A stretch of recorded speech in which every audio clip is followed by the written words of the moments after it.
मान लो कि आपके घर में किसी बच्चे की, लड़के की या लड़की का या मंगल विवाह नहीं हो रहा हो या शादी नहीं हो रही हो, उस लड़के लड़की के लिए बहुत प्रयास कर लिया आपने, उसकी शादी हुई नहीं, अथक प्रयास आपने कर लिए और उसका मंगल विवाह नहीं हो रहा, तो ये देवी भागवत में स्पष्ट कहा गया, देवी भागवत में वर्णन किया गया, देवी भागवत में वर्णित किया गया और देवी भागवत में कहा गया कि आम का जो पत्ते होते हैं, आम का जो पत्ता होता है, आम का जो पल्लव होता है, उस आम के पत्ते पर हल्दी और सिंदूर, इन दोनों से स्वस्तिक का निर्माण किया जाए। देवी भागवत का संवाद है, बहुत ध्यान देना मारे। जिन कन्याओं का विवाह ना हो पंचमी के दिन, नवरात्र की कोई सी भी पंचमी, पलक जो पंचमी तिथि पर ही कोई भी नवरात्र, चाहे वो 4 नवरात्र में से, चाहे वो पौष का हो, अश्विन का हो, चैत्र का हो, आषाढ़ का हो, किसी भी नवरात्र में आप कर सकते हैं। एक पान के पत्ते पर, एक ही पत्ते पर जो 2 स्वस्तिक बनेंगे, एक हल्दी का बनेगा, एक सिंदूर का बनेगा। बस अंतर इतना है, जो हल्दी का स्वस्तिक है उस पर कंकु के चावल अर्थात करौली के चावल, करौली कुंकू के चावल रखना है, और जो सिंदूर का है उस पे हल्दी के चावल रखना। इतना रखकर जिस लड़का लड़की का विवाह नहीं होता उसकी हथेली पर रखकर उसका नाम और गोत्र बोलकर महाराज उसको ले जाकर नीम के पेड़ के नीचे उसको रख दिया जाता है। मात्र 3.5 या 4 महीने ऐसे रहते हैं जिसके अंतर उस लड़का लड़की का विवाह पक्का हो जाता है। जिसका विवाह नहीं होता केवल उसी के, जिसका मंगल विवाह न हो रहा, आम के पल्लव में शिव का वर प्रदान, आम के पल्लव में शंकर का आशीर्वाद। जैसे तुम्हारे दरवाजे पर तुम मोती की बंदरवाल लगा लो, चमकदार बंदरवाल लगा लो, हाथ से बनी हुई बंदरवाल लगा लो,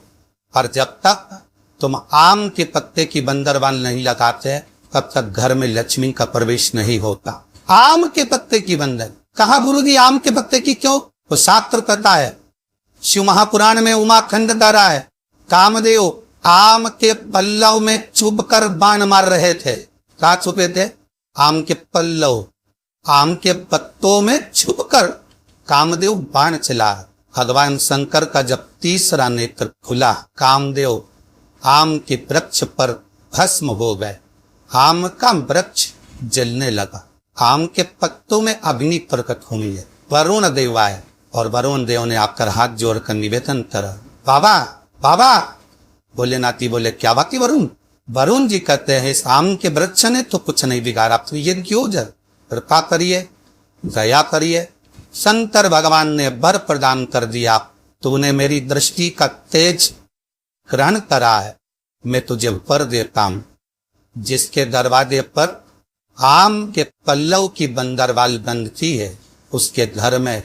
मेरी दृष्टि सदा पड़ी रहती है, वहां रोग व्याधि दुख नहीं आता। अब तो आम के पत्ते गायब हो गए और आम के पत्ते की जगह तो प्लास्टिक के आम के पत्ते बनकर और लोगों ने उसी प्लास्टिक के आम के पत्ते की बंदरवाल बांध दी। हमारा आम के पल्लव पर शंकर की दृष्टि परी, जो कि कामदेव चल पर भस्म हुआ था उसी आम के पल्लव पर बे।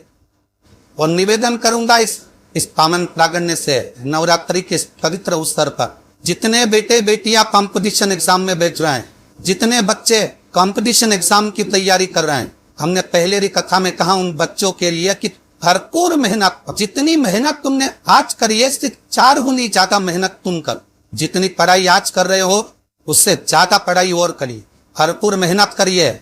परिश्रम करिए, पूर्ण कर्म करिए, रात दिन एक करो, विद्याध्ययन करो, खूब मेहनत कर। और कंपटीशन एग्जाम की तैयारी करने के बाद आप किसी एग्जाम में बैठने के लिए जा रहे हो तो 1 लोटा जल, उसमें थोड़ा सा लाल चंदन, उस जल के पात्र के मुख पर, कलश जो होता है ना, जल का पात्र जो होता है उसका जो मुख होता है ऊपर, उसकी मुख पर लाल चंदन लगा लीजिए और पुरुष मृगा ऋषि का नाम लेकर, पुरुष मृगा ऋषि का नाम लेकर लाल चंदन लगे हुए स्थान से ही बाबा देवादिदेव महादेव को अगर वो जल समर्पित करा जाए तो ऐसा कोई बेटा बेटी नहीं जो कंपटीशन एग्जाम में निकले है। अगर तेरे घर में लक्ष्मी नहीं आ रही हो तो कमल गट्टे को पानी में डाल शिव जी को चढ़ा करा। कमल का फूल बाजार में मिल रहा हो, जब तक कमल का पुष्प बाजार में मिले तब तक एक कमल का पुष्प सोमवार की सोमवार शंकर को चढ़ाना चालू कर दे। सोमवार को नहीं चढ़ाए तो प्रदोष को चढ़ा, पर शंकर की भक्ति कर। और कमल का फूल ना मिले तो कमल दत्ता पानी में डाल, उस पानी को शंकर पर चढ़ा, पर चढ़ा। केवल कमल का पुष्प चढ़ने से भगवान नारायण को लक्ष्मी प्राप्त हो जाती है। इसलिए लक्ष्मी जी की प्रिय पाक कमल का पुष्प है। वो कमल के पुष्प का जल, कमल का जल या कमल पत्ते का जल शंकर पर आप सोमवार के सोमवार नहीं आ रही ना लक्ष्मी, पैसा नहीं आ रहा, अब आपने सत्तुर माता टेक लिया, चढ़ाना चालू करो। एक कमल का पानी में डालो, उस पानी को शिव जी को चढ़ाइए। फिर जाए कमल का फूल, जब तक मिल रहा है, कभी ठंडक में तो मिल ही जाता, कमल का पुष्प मिले, मंगवा लिया, चढ़ा दिया सोमवार की सोमवार, नहीं तो प्रदोष की प्रदोष चढ़ाओ, 5-6 प्रदोष करके देखो। ऐसी और वाला महाराज युग तो नहीं बोल रही है। क्या जा तिथियां होती है, जिन तिथियों में अगर आप रोज गंगा का जल शंकर को नहीं चढ़ा सकते तो शिव महापुराण कथा कहती है, स्कंद पुराण कहती है, विष्णु पुराण कहती है, गर्ग संहिता कहती है, गीता पुरुष गोरखपुर का कल्याण का गंगा अंक कहता है कि कुछ तिथियां भारत की भूमि पर ऐसी वर्णित है जिन तिथियों में भी गंगा का जल हम शिव को अगर एक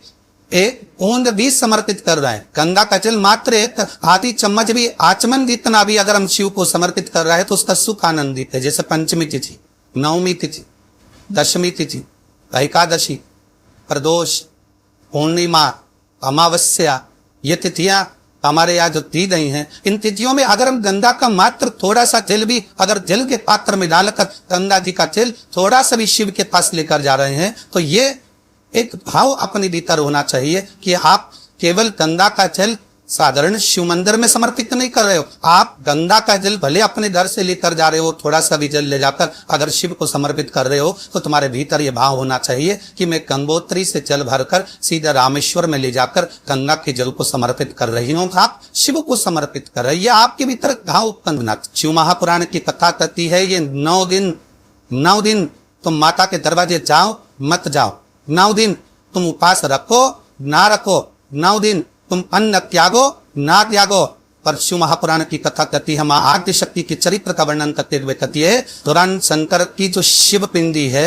भगवान शंकर का जो शिवलिंग है, भगवान शंकर का जो शिवलिंग का स्मरण है। आप शिव महापुराण की कथा कहती है, जब कोई तुमसे कह दे कि तुम्हारे घर में पितृ दोष है, जब कोई तुमसे कह दे कि तुम्हारे घर में आहुत दोष है, कोई तुमसे कह दे तुम्हारे घर में काल सर्प दोष है, जब कोई तुमसे कह दे कि तुम्हारे घर में मास्पू दोष है, कोई तुमसे कह दे कि तुम्हारे घर में ये दोष है, उस समय पर भगवान शंकर के ऊपर जब जल समर्पित करो तो ये शिवलिंग का जो मध्य बिंदु होता है, इस उंगली को त्याग कर 3 उंगलियों का स्पर्श करते हुए भगवान शंकर को अपना गोत्र का स्मरण कर दीजिए। कैसा भी दोष घर में लगा होगा वो दोष समाप्त होगा ही, वो दोष मिटेगा ही। पितृदोष हो, सर्प दोष हो, कैसा भी दोष हो, शंकर भगवान के शिवलिंग का मात्र स्पर्श कर लेने पर, जल का पात्र चढ़ाया स्पर्श कर लिया, जल का लोटा चढ़ाया स्पर्श कर लिया, मात्र शिवलिंग का स्पर्श मात्र